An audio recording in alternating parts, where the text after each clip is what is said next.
What can you buy for 188 million? Can you buy a yacht? Can you buy an airplane? Or can you buy an actual freaking country?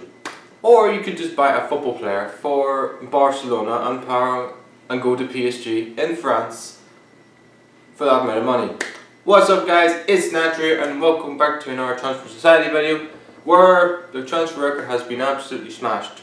It's been destroyed. It's been, well, anything really. Yesterday, Neymar has joined PSG from Barcelona for 188 million, 222 million euros. Now, a lot of people are asking me, is he worth that? And why the hell would Barcelona put a buyout clause in the first place? First of all, is he worth that? No. No player, I feel like, unless it's Messi or Ronaldo, is worth over 100 mil. And second of all, Barcelona are stupid enough to put that on a buyout clause in the first place, because they should have put it at least 280 million, which PSG wouldn't have bought him for that amount of money. But yeah, they do it weird differently in Spain, because you do buyout clauses in Spain, which, for instance, I don't understand it anyway. But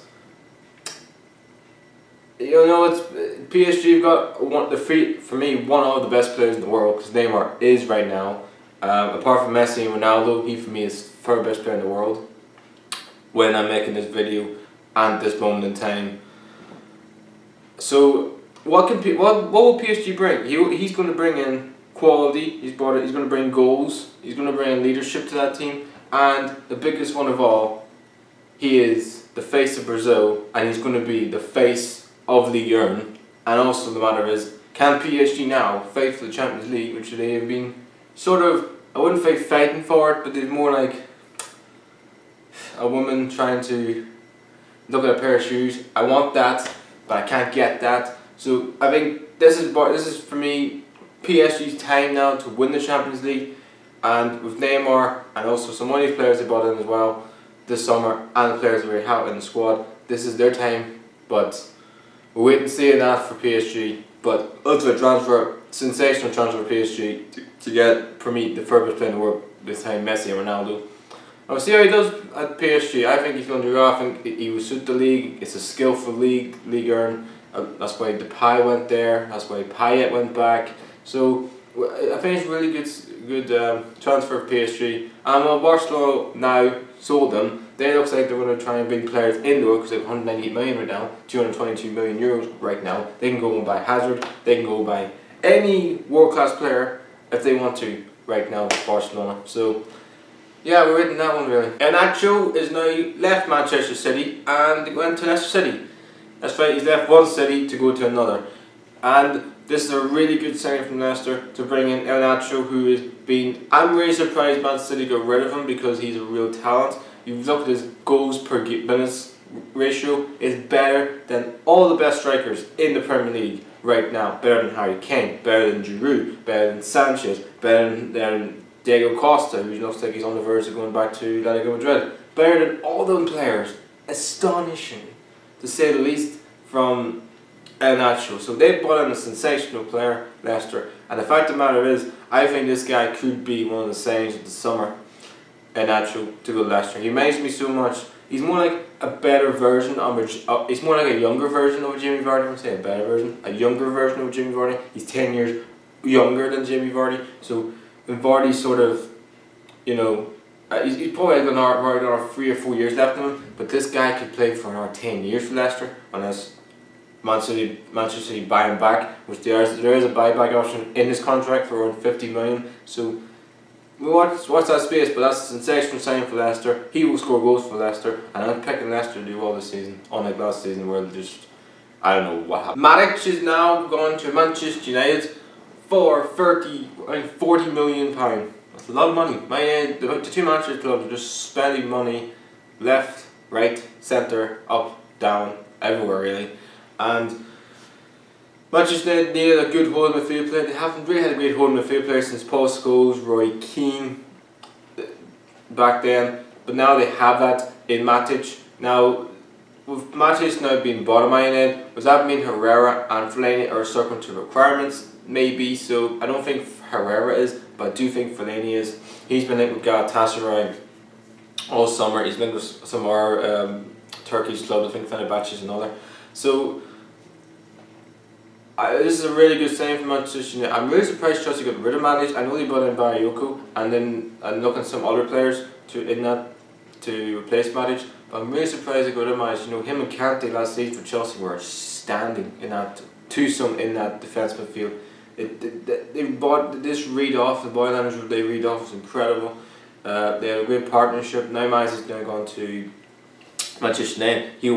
He's now working with a superstar. He's left one superstar in Kante to join another one in Pogba. So I'm really intrigued about that this season for Manchester United in that midfield with Pogba and Matic now. So look, they want to win the Premier League title. They should win the Premier League title, the money they've spent and the squad they have already. They should have won the Premier League title last season with the squad they have, but this squad looks way better than the squad they have. And they put into context, Manchester United, when they won the Premier League title in 2013, they brought in Robin van Persie.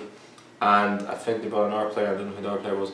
But the squad they have now probably is better than that squad than they ever had back in 2013. So Man United should win the league, and Matic will definitely bring up and a reinforcement into that midfield with Pogba. And last player to talk about is Navas, is now back at Sevilla after leaving Manchester City on a free transfer.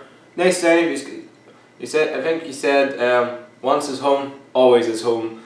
I think he tweeted that, Navas, but really good buy for Sevilla to get him back. You know, he's played for the club, the fans love him. So yeah, back in La Liga, back playing well again. You know, back in La Liga, back at Sevilla, and in the Champions League. So yeah, nothing really to say about that other than he's just back home really. But we're moving on to the top 5 players of the week. Starting off with Giroud, who has been linked with a move out of Arsenal all summer, but unless somebody coughs up £27 million, he's staying at Arsenal. Now, I feel like Giroud is the best. I think he's more of a second striker. I don't think he's the main striker of the team, but he's the second striker of the team. Now, will Arsenal win the Premier League title with Giroud? No. No chance. I mean, he was the main striker for Arsenal 2 seasons back, and they didn't win the league when Leicester won the league. Last season, Alexis Sanchez was playing up front on his own. So, I feel like Giroud, if he wants to be the main guy of a team, he has to go find somewhere else. If he wants to just be second fiddle to Lacazette, then he has to stay where he is. But we'll see how that goes on. I mean, I've seen weird things happen on transfer deadline day. This might go to deadline day. So, watch that space. Sigurdsson, has been linked with a move to Everton all summer, and now I'm hearing is Everton will make this deal happen this week. And they look like they've put in a £45 million plus 5 million add-ons, which is 50 million. And I think Swansea will say, okay, you can have them. When it looks like Swansea are looking for other players. They linked with a player from La Liga for 20-something mil, which is standable really for you got 50 million on your hands, you can buy anyone. And this big blow for Sigurdsson, big blow for Swansea, because he was the reason why they stayed up last season. You should say their goals from Llorente, but Sigurdsson was a vital part of that team. He was a vital part of the goals, the assists, and the contributing to that team. With him gone, and now Llorente looks like to be out for his first half of the season, Swansea are struggling. They need to bring players in the door now, or they're going to go in another relegation battle. But as for Everton, they're bringing in a sensational signing. Sigurdsson is a fantastic player. I'm a massive fan of his. I think he is the best.